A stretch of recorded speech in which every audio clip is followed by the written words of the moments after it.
আচলতে বা আমাৰ মিছামাৰী সত্ৰৰ সত্ৰাধিকাৰ তেখেতক লগ পাইছোঁ। তেখেতে আজি তীখাবৰী যি নামঘৰত গুৰু আসন প্ৰতিষ্ঠা কৰিছে, কেনেকুৱা অনুভৱ হৈছে যে জনজাতীয় মানুহৰ মাজতো আমি এনেদৰে গুৰু সংস্কৃতিটোক প্ৰচাৰ কৰিব পাৰিছে, আপুনি কেনেকুৱা অনুভৱ হৈছে? আজি মই অত্যন্ত আনন্দ পাইছোঁ। আমাৰ তীখাবৰী জনজাতি ৰাইজে যি ধুনীয়াকৈ এই গুৰু আসনভাগ আদৰি আনিছে আৰু ইয়াত যেনেকৈ স্থাপন কৰা হৈছে, প্ৰতিষ্ঠা কৰা হৈছে, তাৰ কাৰণে মই আজি জনজাতি সমাজক ধন্যবাদ দিছোঁ। গুৰুজনাই কৈছিলে যে গুৰুজনাৰ জাতি বৰ্ণৰ ধৰ্ম নিৰ্বিশেষে সকলোকে তেওঁৰ ধৰ্মটোত মানে অনুগামী হ'বলৈ কৰিছিলে। সেই আদৰ্শটো আমি যেন আকৌ পাইছোঁ নেকি বাৰু এতিয়া? তেনেকুৱা এটা হৈছে। কি ক'ব এতিয়া তেখেতসকলক আপুনি?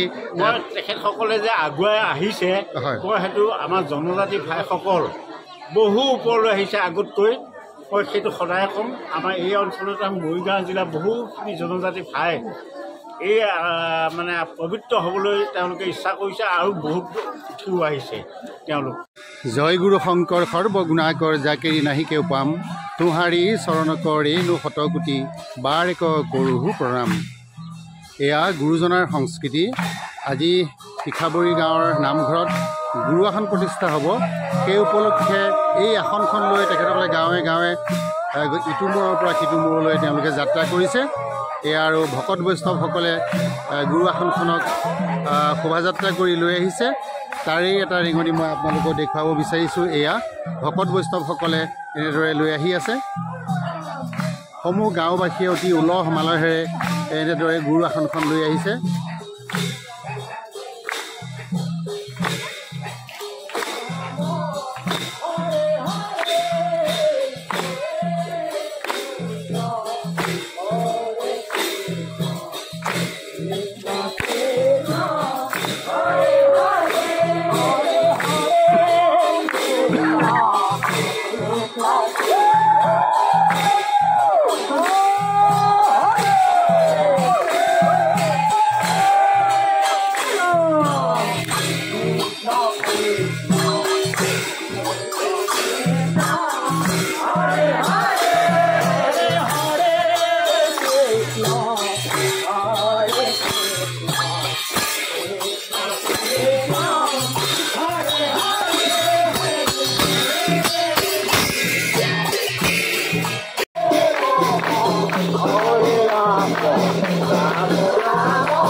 হয় তেতিয়া এটা জনবিশ্বাস যে গোঁসাই যেতিয়া পদধূলি দি যাব সেই পদধূলিৰ পিছতে হয়তো যাৰ অসুখ বিসুখ হৈ আছে নোহোৱা হৈ যায় বুলি এটা জনবিশ্বাস। সেইবাবে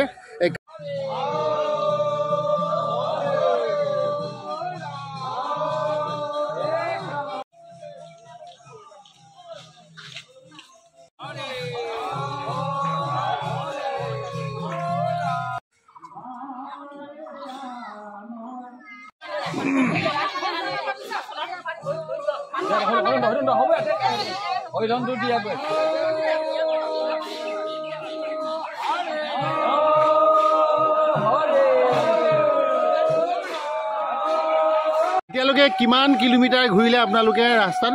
এতিয়া আমি 3 কিলোমিটাৰ ঘূৰিলো। 3 কিলোমিটাৰ ঘূৰিলে ন? আপোনালোক শৰণীয়া নে অশৰণীয়া? আমি অশৰণীয়া। অশৰণীয়া নহয়? ঠিক আছে। আপোনালোকৰ গাঁওখনত কি কি মানুহ আছে? আমাৰ ইয়াতে প্ৰায় ট্ৰাইবেল মানুহখিনি বেছি আছো। আমি কাৰ্বি মানুহো আছে, কোচ মানুহো আছে, সকলোৱে গোঁসাই মিলি হয় আমি এই কামখিনি কৰি আছো। ঠিক আছে, ঠিক ইয়াত আপোনাৰ অশৰণীয়া অসমীয়া আমাৰ কোনো কথা নাই। ঠিক আছে, হৈ আছে।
সুদামাই যেতিয়া শ্ৰীকৃষ্ণৰ ঘৰলৈ গৈছিল তেতিয়াই কৃষ্ণই সুদামাক এনেদৰে ভৰি ধুৱাই দিছিলে। আৰু ঠিক সেই পৰিৱেশতে আজি যেন তেখেতসকলে গোঁসাইক যিহেতু লৈ আহিছে ইতিমধ্যে, সেইবাবে এনেদৰে গৃহস্থসকলে সৰু সৰু ল'ৰা ছোৱালীৰ পৰা আদি কৰি সকলোৱে ভৰি ধুৱাই এটা সেৱা ল'ব বিচাৰিছে, যাতে সকলো অপায় অমংগল তেখেতসকলৰ দূৰ হয়, তাকেই কামনা কৰিছে। সঁচাকৈ এটা সাংঘাতিক পৰিৱেশ। যিসকলে অনুভৱ কৰে তেখেতসকলে গম পাব, এটা যেন বৰ কৰুণ দৃশ্য এয়া এটা।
এয়া গোসাঁই খাটোলাৰ তলেৰে তেওঁলোকে কেইবাবাৰো অহা যোৱা কৰিছে।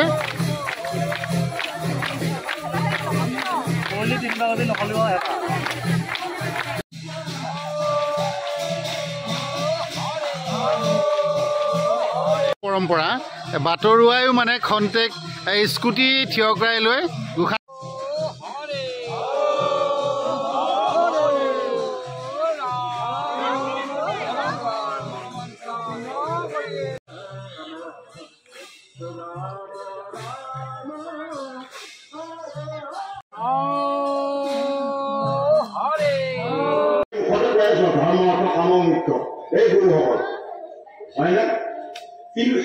ইতিমধ্যে গোটেই গাঁওখন পৰিভ্ৰমণ কৰি গোসাঁই খাটোলা সি নামঘৰৰ মুখ পাইছেহি আৰু ইয়াতো কিছু ৰীতি নীতি আছে।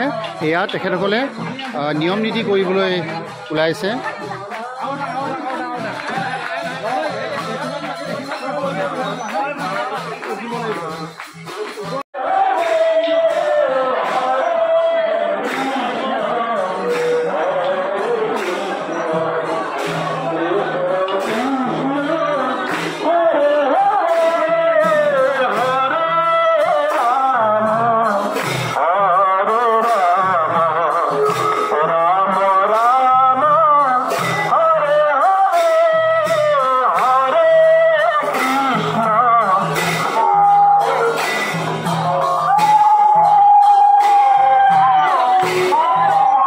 নমস্কাৰ। প্ৰথমতে আপোনাক নমস্কাৰ জনাই লৈছোঁ। গুৰু সংস্কৃতিলৈ এনেদৰে আপোনালোক অহাৰ বাবে আপোনালোকক সাদৰ সম্ভাষণ জনাইছোঁ। আচলতে গুৰু সংস্কৃতি মানে এনেকুৱা ধৰক আপোনালোকৰ নিজা পৰম্পৰা আছিলেই, হয়নে? যে আপোনালোকে যে গুৰু সংস্কৃতিলৈ আহিছে তাৰ বাবে আপোনালোকক কৃতজ্ঞতা প্ৰকাশ কৰিছোঁ। এনেদৰে আমি সংস্কাৰিত হ'বই লাগিব। গুৰুজনাই আমাক সকলো দি থৈ গৈছে। আমি বিশ্বস্ত সূত্ৰে গম পাইছোঁ আপুনি নামঘৰৰ যি আসনখন আছে এই আসনখন আপুনি হেনো প্ৰদান কৰিছে, হয়নে? প্ৰথমতে আপোনাৰ পৰিচয়টো কওক, আপোনাৰ নামটো কওক। মোৰ নাম ৰঞ্জিত বৰদলৈ। হয় হয়, আপোনাৰ ঘৰ তীখাবৰীতে ন? ঠিক আছে বাৰু। এই যে আপুনি গুৰুৰ আসনখন প্ৰতিষ্ঠাৰ কালত আপুনি প্ৰদান কৰিলে, কি অন্তৰলৈ মনোভাৱ আহিছে আপোনাৰ এতিয়া? কেনেকুৱা লাগিছে আপোনাৰ? হয়, ভালে লাগিছে। কিন্তু কথা হ'ল প্ৰথম অৱস্থাত সাতলি মই বুজিয়ে নাপাওঁ। হয় হয়, সাতলিৰ ক্ষেত্ৰত বা অভিজ্ঞতাৰ ক্ষেত্ৰত একেবাৰে শূন্য। হয় হয়, কিন্তু কথা হ'ল আমাৰ ইয়াতে দুটা নামঘৰ আছে ট্ৰাইবেল মানুহখিনিও। তাই এখন ইয়াৰ আগত প্ৰদান কৰিছিলে এজনে। আমি প্ৰথমে ব্যৱসায় কৰোঁ ঘৰে ঘৰে, তাত যে আমি দেখা পাওঁ ডেইলি চাই থাকোঁ। চাওঁতে মনৰ অনুভৱ হ'ল যে আমিও এখন দিম। সেইবুলি ৰাইজৰ ওচৰত প্ৰকাশ কৰিলোঁ। সেইমতে ৰাইজে মোক আদৰি দিলে। ঠিক আছে, ভালে। দিয়াৰ পিছত আপোনাৰ অন্তৰত কেনেকুৱা অনুভৱ হৈছে? ইয়াৰ পিছত অন্তৰটো ভালেই লাগিছে বাৰু। ভাল লাগিছে নহয়? ঠিক আছে বাৰু। গম পাইছোঁ আপুনি অলপ আৱেগিকো হৈ আছে। দি লৈ পেলাই কি ক'ম কি নক'ম তেনেকুৱা এটা মনোভাৱ হৈছে। গতিকে আপোনাক বহুত বহুত ধন্যবাদ জ্ঞাপন কৰিছোঁ। এনেদৰে গুৰু সংস্কৃতিলৈ আপোনাৰ যি শ্ৰদ্ধা তাৰ বাবে আপোনাক বহুত বহুত ধন্যবাদ জ্ঞাপন কৰিছোঁ।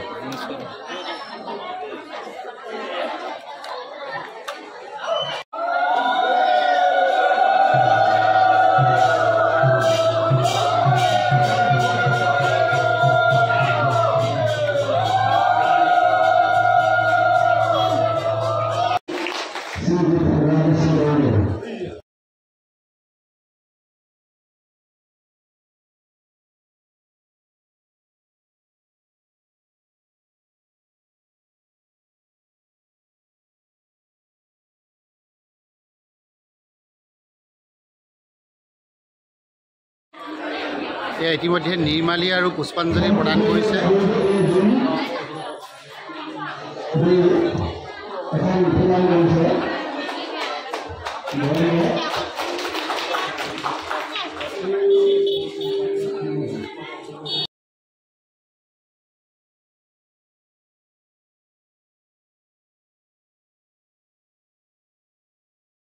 গৰাকী আপোন মানুহক লগ পাইছোঁ আপোন মানুহৰ পৰা ভাল ভাল কথা জানিম বুলি ভাবিছোঁ যে আপোনালোকে বৰ্তমান উপস্থিত আছে তীখাবৰী গাঁৱৰ এটা নামঘৰত তাকো জনজাতি নামঘৰ হয়নে এই জনজাতি নামঘৰত আজি তেখেতসকলে গুৰু আসন প্ৰতিষ্ঠা কৰিছে এয়া হৈছে বৈষ্ণৱ ধৰ্মৰ আমাৰ সনাতন ধৰ্মৰ এটা পৰম্পৰা মোৰ প্ৰথম প্ৰশ্নটো আহিছে এনেকৈ যে মনলৈ মোৰ প্ৰশ্ন এইটো যে যিহেতু এখেতসকল জনজাতি মানুহ আৰু তেখেতসকলে নিজৰ পৰম্পৰা কিছু ত্যাগ কৰিছে হয়নে ত্যাগ কৰি গুৰু ধৰ্মলৈ আহিছে গতিকে এগৰাকী ব্যাখ্যাচাৰ্য হিচাপে আপোনাৰ কি অন্তৰলৈ মনোভাৱ আহিছে আজিৰ দিনটোত কেনেকুৱা লাগিছে আপোনাৰ আপোনালোকৰ আগ্ৰহবিলাক দেখা পাই বহুত ভাল পাইছোঁ আৰু এনেকৈ আমি সকলোৱে গুৰুৰ আজ্ঞা লৈ আমি যে এই মানুহ হিচাপে পৃথিৱীলৈ আহিছোঁ এই পৃথিৱীত মানুহ হিচাপে স্বীকৃতি দি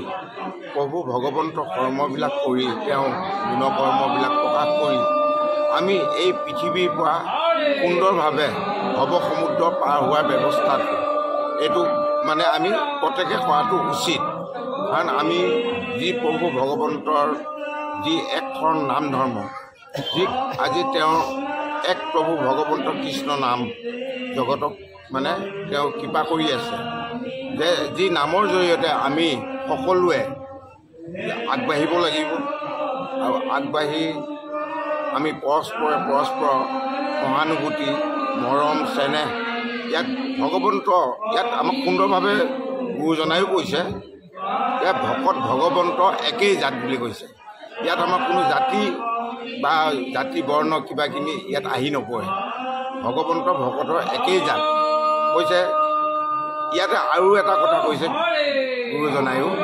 ভগৱন্তই ইয়াত ভাগৱতৰ ৩য় স্কন্ধত সুন্দৰভাৱে প্ৰকাশ কৰিছে দেই কপিল মহাপ্ৰভুৱে মাতৃ দেৱহূতিৰ আগতেও এই কথাটো কৈছে যে হে মা তুমি সদায় জীয়া মানুহৰ লগত কথা পাতিবা আৰু মৰা মানুহৰ লগত কোনোদিন কথা নাপাতিবা তেতিয়া মাতৃয়ে সুধিছিল পুত্ৰক যে হে বাচা হে বাপ মৰা মানুহ কোনবিলাক জীয়া মানুহ কোনবিলাক তেতিয়া তেওঁ কপিল মহাপ্ৰভুৱে উত্তৰ দিছিল সুন্দৰকৈ যে যিসকলে নেকি সদায় গৃহত থাকি এগছি বন্তি এগছি ধূপ মুখত প্ৰত্যেকৰ মুখতে কৃষ্ণ কথা সেইসকলে কৈছে জীয়া মানুহ তেওঁ যিখিনিহঁত ভকতে গুৰু কৰ্ম নিত্য কৰ্ম কৰি আছে আৰু যিসকলে নেকি কোনোদিন ধূপ কাঠি এডাল নজ্বলায় কোনোদিন বন্তি এগছ নজ্বলায় কোনোদিন কৃষ্ণ কথা মুখত নাই কৈছে যে সেইসকলে হ'ল মৰা মানুহ কৈছে মানুহৰ ভিতৰত এই দুটা মানে কপিল মহাপ্ৰভুৱে কৈছে যে যিসকলে গুৰু কৰ্ম কৰিছে সেইসকলে হ'ল জীয়া মানুহ পৃথিৱীত তেওঁ ভগৱন্তক কৈ আহিছে যে মই পৃথিৱীলৈ যাওঁ পৃথিৱীত গৈ প্ৰভু তোমাৰ গুণ নামকে মই শ্ৰৱণ কীৰ্তন কৰিম আৰু মানে গোটেই সমাজক ভকতসকলৰ মাজত তোমাৰ গুণ প্ৰকাশ কৰিম এনে বুলি প্ৰভু ভগৱন্তক আমি প্ৰত্যেকে শৈশৱ উঠাই আহিছোঁ এই গুৰু ঠিক আছে ভাল লাগিল আপোনাৰ কথাখিনিয়ে সকলোৰে মন প্ৰাণ চুই গৈছে আমাৰ মাজত আছে এগৰাকী পাঠাচাৰ্য কওকচোন কেনেকুৱা অনুভৱ হৈছে বৰ সুন্দৰ মোৰ নাম মহেন্দ্ৰনাথ বৈষ্ণৱ সকলোৱে চিনি পায় মই এই তীখাবৰী অঞ্চলৰ এই জনজাতি ৰাইজৰ মাজত যি ভক্তি প্ৰভাৱ এই প্ৰভাৱ দেখি মই অতিকৈ সন্তুষ্ট হৈছোঁ তেওঁলোকৰ মাজতো যেন এনেকৈ হুলগুচি ফুলকৈ গাহৰ মুখ বা গজেন্দ্ৰ বুদ্ধ কোৱাৰ দৰে শংখ চক্ৰ গদা পদ্ম ধৰি প্ৰভু ভগৱন্তৰ নাম ল'বলৈ যে পূজাৰী আগুৱাই আহিছে তাৰ কাৰণে আমি প্ৰভু ভগৱন্তক প্ৰাৰ্থনা জনাইছোঁ এই গাঁৱৰ ৰাইজক প্ৰভু ভগৱন্তই কৃপা কৰক আয়ুষত বিঘিনি শূন্য কৰক মনৰ বাঞ্ছা পূৰণ কৰক ঐশ্বৰ্য বিভূতি প্ৰদান কৰক জন্মে জন্মে এনেকৈ মহাভাগৱতৰ কাৰ্যসূচী হাতত ৰাখি ইহকাল পৰকাল সৌভাগ্যৱতী হওক বুলি আমি প্ৰভু ভগৱন্তৰ ওচৰত প্ৰাৰ্থনা জনাইছোঁ ধন্যবাদ বৰ ধুনীয়া লাগিল কথাখিনি শুনি আপোনালোকৰো মংগল হওক ৰাইজৰো মংগল হওক আজিৰ দিনটো শুভ হৈ পাৰ হৈ যাওক তাকেই কামনা কৰিছোঁ মই আৰু জানিবলৈ যত্ন কৰিম আমি অজনজাতি মানুহৰ মুখেৰে গম পালোঁ জনজাতিসকলৰ মনতো কেনেকুৱা অনুভৱ হৈছে তাকো মই জানিবলৈ যত্ন কৰিম।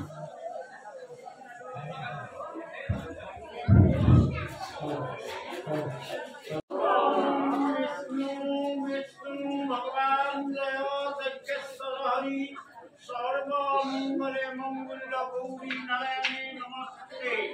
হে কৃষ্ণ করুণা সিন্ধু দীনবন্ধু জগৎপতে ভূতেশ ভূমিকা চন্দ্র রাধা চন্দ্র নমস্তে। পাপহম পাপকম পাপমবাসাহিরম হে প্ৰভু ভগৱান, আজি তীখাবৰী জনজাতি ৰাইজে একত্ৰিত হৈ কায়ে কষ্টে ব্ৰতে থাকি গলে বস্ত্ৰ লৈ ধূপে দীপে দ্ৰব্যদ্ৰয়ে এখন গুৰু আসন তেওঁলোকে প্ৰতিষ্ঠা কৰিছেহি। এই প্ৰতিষ্ঠাৰ উপলক্ষে কায়ে কষ্টে ব্ৰতে থাকি গলে বস্ত্ৰ লৈ ধূপে দীপে দ্ৰব্যদ্ৰয়ে আগবঢ়াব আৰু লগতে আপোনাৰ মনত ভাগৱত পাঠ ভাগ কৰা হ'ব। ইয়াতে হয়তো বহুতো এই আসনভাগ প্ৰতিষ্ঠা কৰিব যাওঁতে হয়তো বহুতো অগা পিছা ফুল ভণ্টি হ'ব পাৰে। সকলো ক্ষমা দি প্ৰভু ভগৱানে কৃপা কৰে আৰু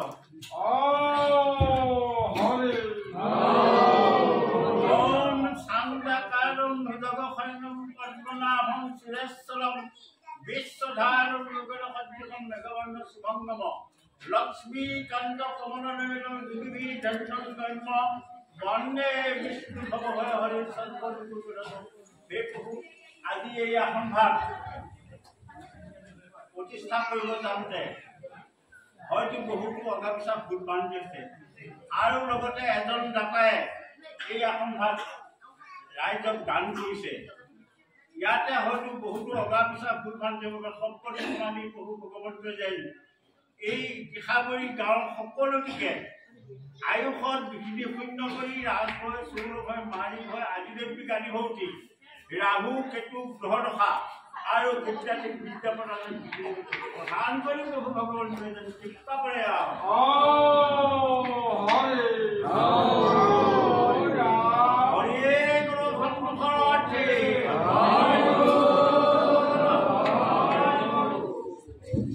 গৰাকীও মই গাঁৱৰ জ্যেষ্ঠ ব্যক্তিক লগ পাইছোঁ। এখেতসকলৰ ইতিমধ্যে প্ৰায় যথেষ্ট বয়স হৈছে, 60-70 বছৰ বয়সীয়া এখেতসকলৰ মুখৰ পৰা জানিব বিচাৰিম যে এই নামঘৰত আজি আপোনালোকে এখন গুৰু আসন প্ৰতিষ্ঠা কৰিছে, হয়নে? এই প্ৰতিষ্ঠাৰ সময়ত আপোনালোকৰ কেনেকুৱা মনোভাৱ? প্ৰথমতে আপোনাৰ নামটো কওক।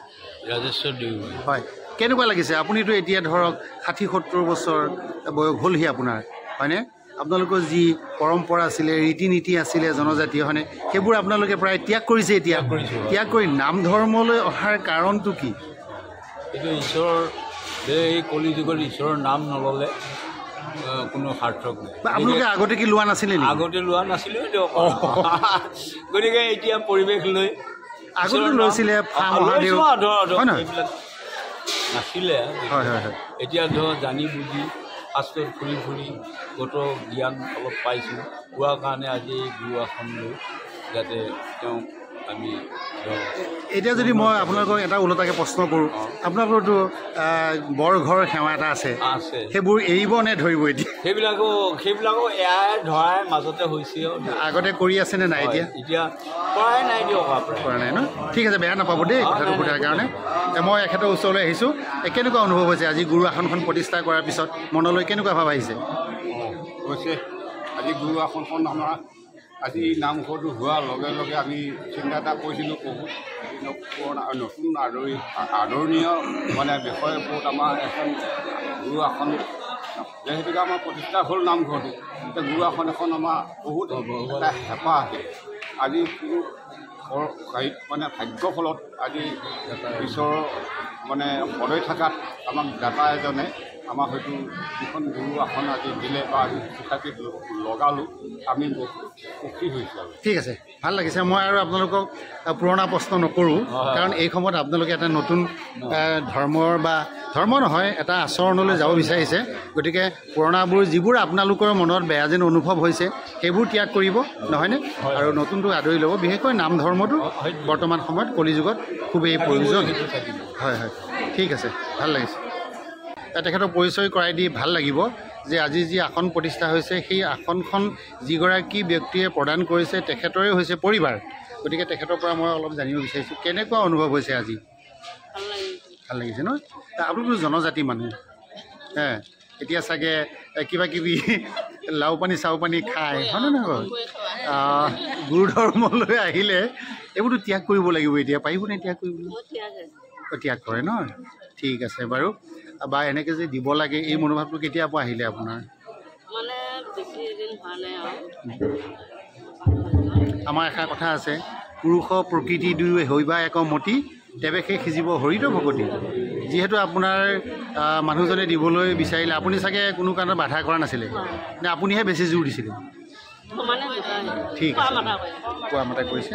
ঠিক আছে। এইসকল জ্যেষ্ঠ মই হাঁহিতে কথাষাৰ সুধিলোঁ লাও পানী খাবনে নাখায় এখেতসকলে, এতিয়া সকলোৱে কৈছে খাম বুলি। ডাঙৰ কথা হ'ব এতিয়া।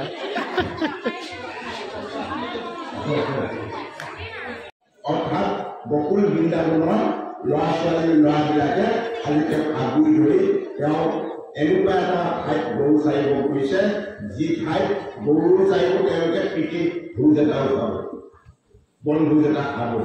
আৰু বনভোজ ইমান সুন্দৰকৈ বনাই লৈ গৈছে আৰু কিছুমানে তৃতীয়া তাতে বান্ধি গৈছে, কিছুসকলে পদুম পাতত থৈছে, কিছুসকলে শিলৰ ওপৰতে সেই ভোজ ভাতবিলাক বিভিন্ন দ্ৰব্যবিলাক বঢ়িয়াকৈ যতন কৰি ৰাখিছে।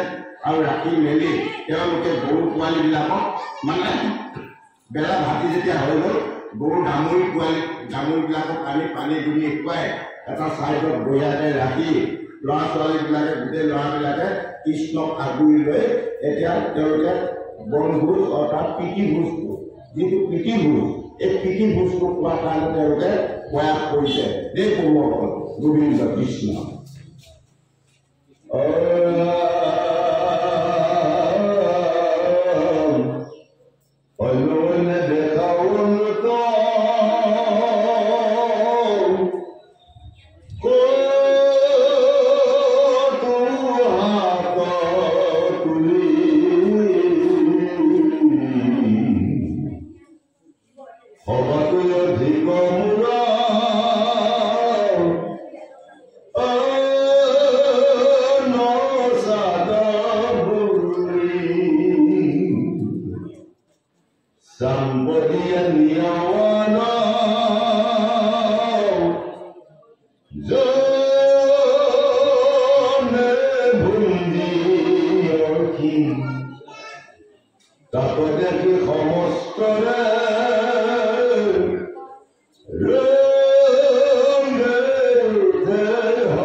আপোনালোকে ভাগৱতৰ ব্যাখ্যাও শুনি আছে।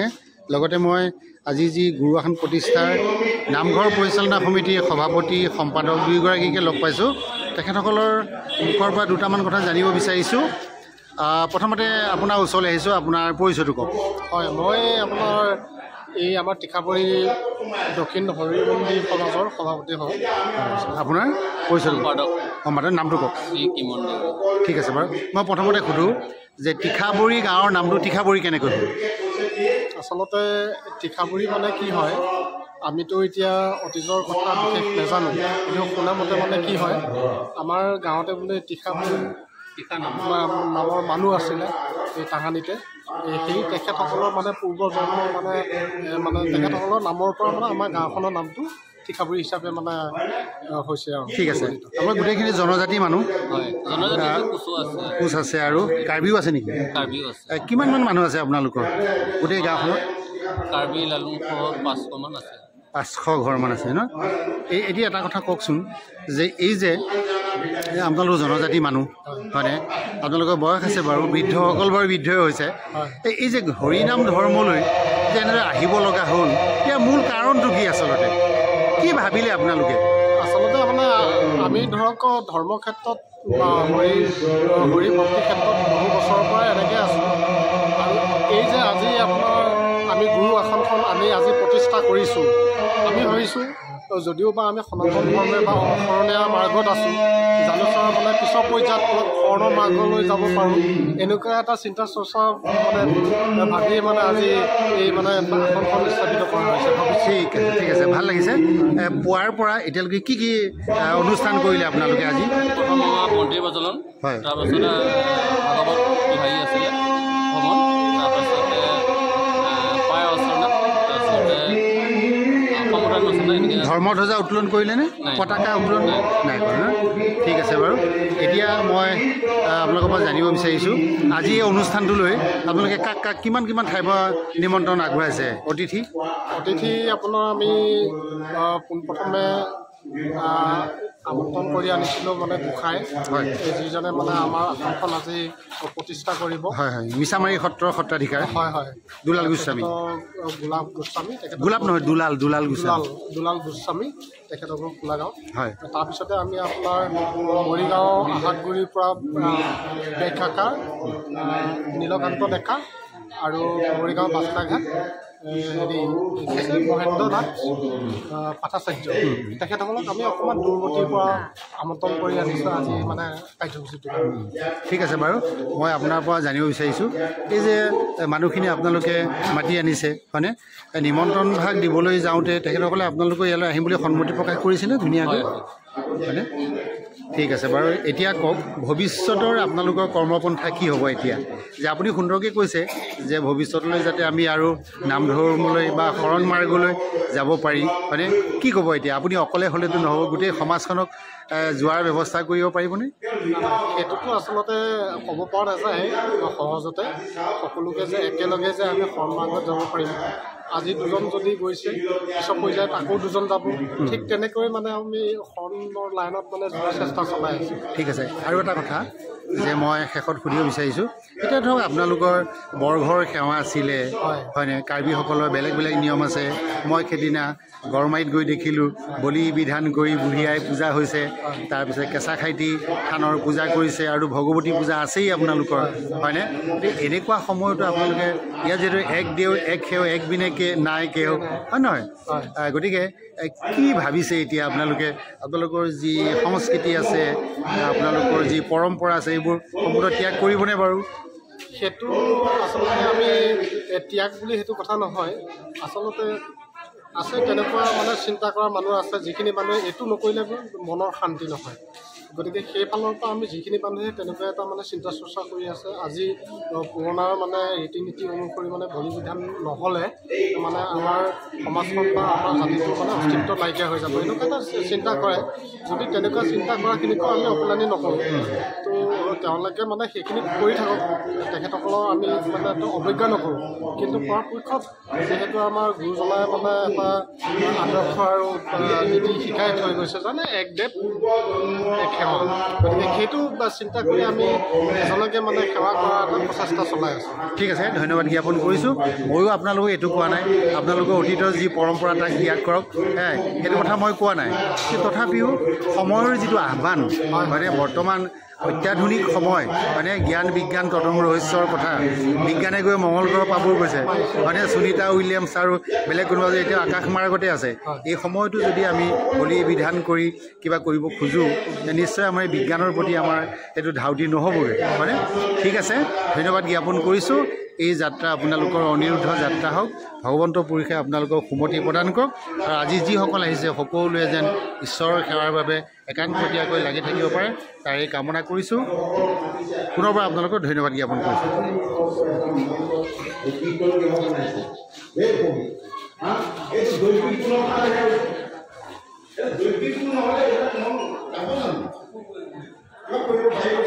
আপোনালোক মহান, আপোনালোক পূৰ্বজন্মৰ উন্নত ভাবোতে ভাবোতে নামটো হিৰো আছে পালোঁ কিন্তু আছে বাৰু ক'বলৈ যাওঁতে আপোনাৰ সংকট হৈছে নে কিবা আছে নেকি? আছে যদি বোলো মই বেয়া নহয়, মোক যিমান কৰিব মই তোমাৰ আনন্দ, কাৰণ আপুনি ফুৰাৰ লগে মোক বেইনটো আছে